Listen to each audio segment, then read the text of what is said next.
Welcome to the debate. Today we are looking into a story that promises to rewrite the history of American crime. Imagine for a moment that two of the most terrifying phantoms in our history, the Black Dahlia murderer of 1947 and the Zodiac Killer of the late 1960s, were actually the same man. That is the explosive premise of Killer in the Code, a project produced by the literary giant Michael Connelly. They claim to have cracked the uncrackable Z13 cipher and identified a man named Marvin Merrill, born Marvin Margolis, as the perpetrator. The question we are facing today is simple but, well, heavy.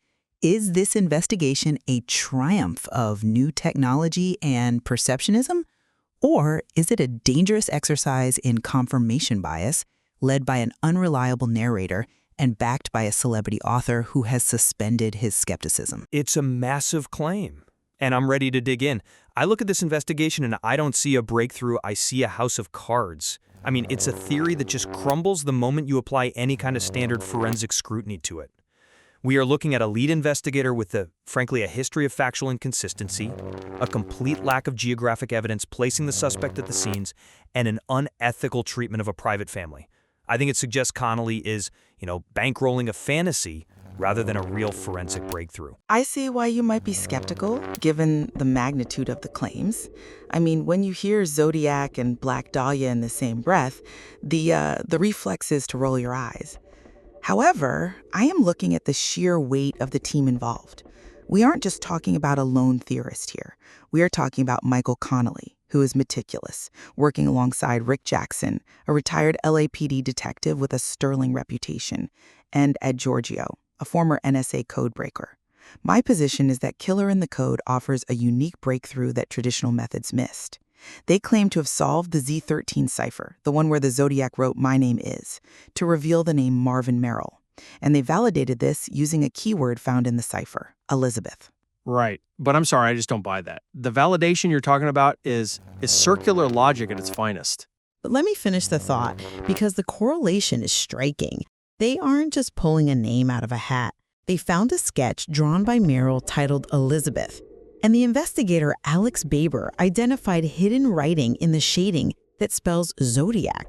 So when you combine that with Baber's unique cognitive approach, what he calls perceptionism, it suggests he is seeing patterns that institutional gatekeepers have missed for decades. I come at it from a different way entirely. Extraordinary claims require extraordinary evidence.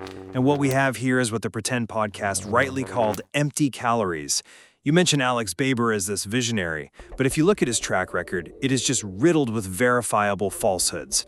His background isn't in diplomatic security, as he's sort of implied. Investigations revealed he has a history as a car salesman. And regarding that cipher, the Z13 is notoriously too short to have a unique solution. You can find almost any name you want in it if you massage the data enough. That's an interesting point, though I would frame it differently. The brevity of the cipher is exactly why you need an external key, like Elizabeth, to unlock it.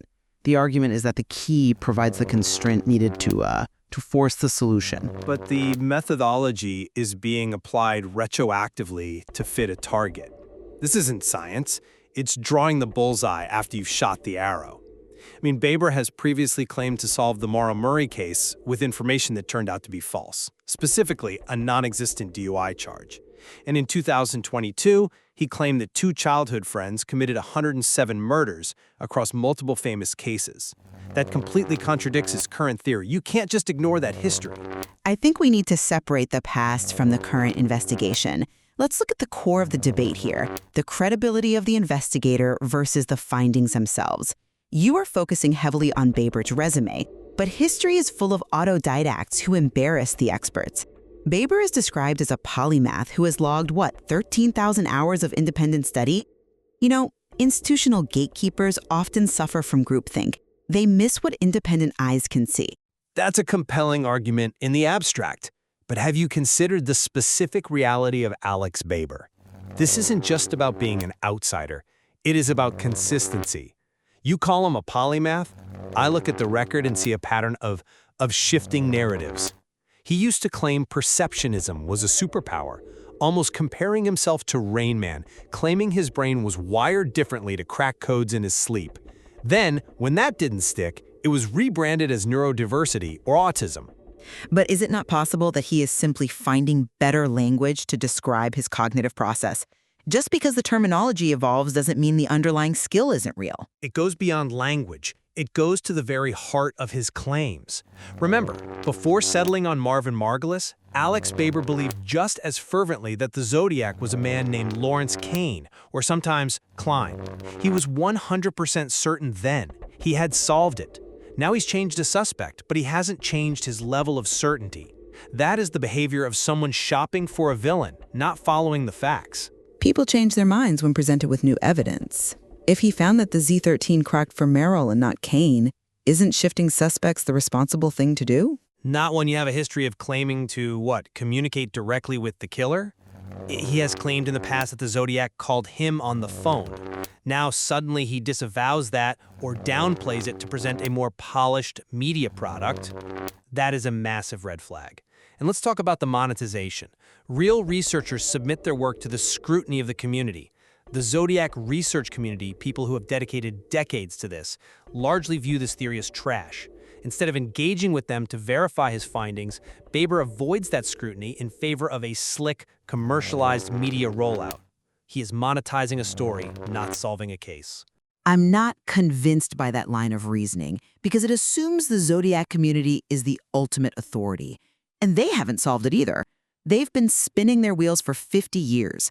Sometimes you need to bypass the echo chamber. But let's move to the evidence itself, specifically the geography. This is where the rubber meets the road. The advocate's position is that the Z13 cipher and the Elizabeth keyword create a conceptual link that transcends simple geography. But even so, the investigation posits that Merrill had the mobility and the motive. Mobility? That is a very generous term for being in the wrong place entirely. The hard evidence, as detailed in the defector report, shows that Marvin Merrill lived in Vista, San Diego, during the time of the Zodiac crimes.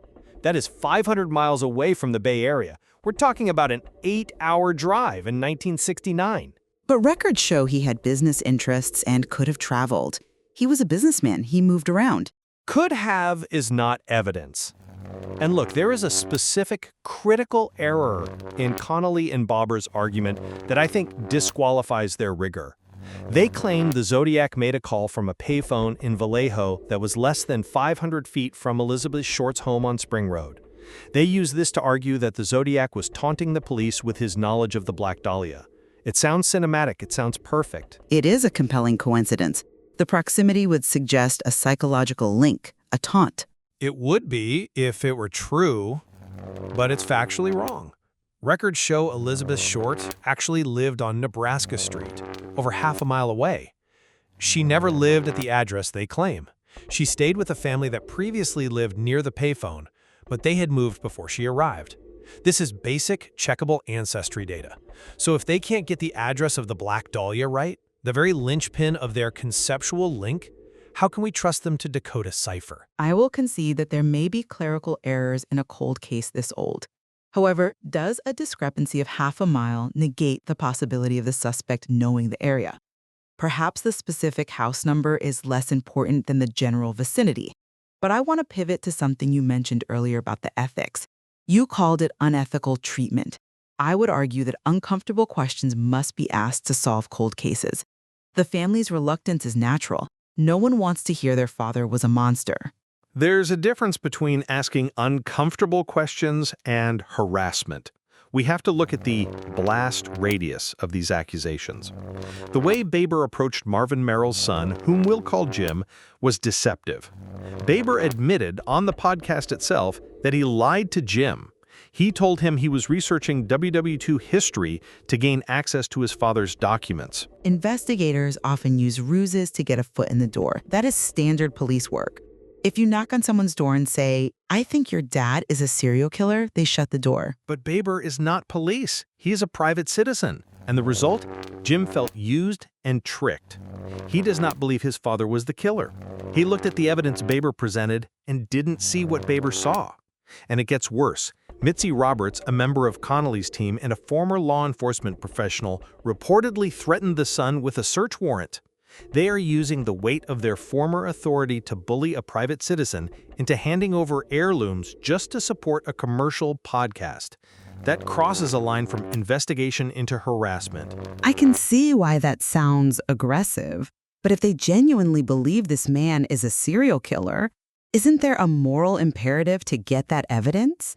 If Mitzi Roberts, a seasoned detective, felt a search warrant was a viable threat, surely she saw probable cause. Or she was operating in a bubble. The son, Jim, has refused to work with the team because he feels the entire premise is fabricated. And this isn't an isolated incident with Baber. There are reports of victims from his past investigations, people he claimed to be helping who said they felt used and abused. They claim he wasn't above board with them. When you have a pattern of people feeling tricked by an investigator, you have to question the investigator's methods. That brings us to the role of Michael Connolly. Why would a man of his stature, with his resources, back this if it were pure fantasy? He is wealthy enough that he doesn't need a cash grab. My perspective is that Connolly is putting his reputation on the line because he genuinely believes the evidence. He has seen the teamwork. He trusts Rick Jackson. He isn't doing this for money. He's doing it for truth. That is the most charitable interpretation. But I fear it is naive. Connolly appears to be applying story logic to the real world. In fiction, a sketch titled Elizabeth, drawn by a suspect, is a smoking gun. In reality, in 1992, Marvin Merrill drew a picture of a blonde woman. We know he dated a blonde woman named Elizabeth, decades after the Black Dahlia murder. The simplest explanation is that he drew his girlfriend. But what about the Zodiac writing in the sketch? Baber insists it's there. Pareidolia. It's looking at clouds and seeing dragons. Connolly sees contour lines matching injuries. Experts see shading. And we have to mention this. Connolly has been down this road before. He has admitted that he was misled in a previous attempt to uncover the Zodiac's identity. He apologized for being mistaken then. Which shows he is capable of admitting error. That actually builds trust for me. Or it shows he's susceptible to a good story over hard facts. He's effectively bankrolling a project that relies on a lead investigator with a questionable history, a former car salesman who previously claimed 107 murders for 2 suspects, and he is repeating the mistakes of every failed Zodiac solution before this. He's amplifying a signal that should have been filtered out by basic due diligence. The fact that he was fooled before suggests he hasn't tightened his filter. He's just found a more convincing narrator in Bublé. I see where you are coming from, but I still think there is value here. Even if Marvin Merrill isn't the definitive answer, the Killer in the Code project opens a fascinating door.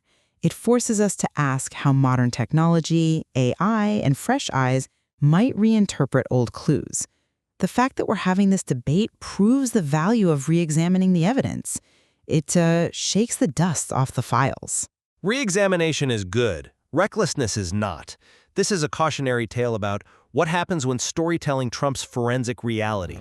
Real people like the Merrill family are suffering because a car salesman's unverified theories were amplified by a celebrity platform, and when you have victims of Baber's past investigations saying they felt tricked or abused, and you have the current suspect's family feeling the exact same way, you have to look at the common denominator. We may not agree on the conclusion, but the journey through the evidence is certainly compelling. Compelling fiction, perhaps, but in the world of true crime, facts have to matter more than a good hook. And that is where we must leave it for today. The mystery of the Zodiac remains, officially, unsolved. But the line between investigative journalism and entertainment has certainly been blurred. Read the Defector Report, look at the Reddit threads, and form your own conclusions. Don't just take the narrative at face value. Thank you for joining us on The Debate. We'll see you next time.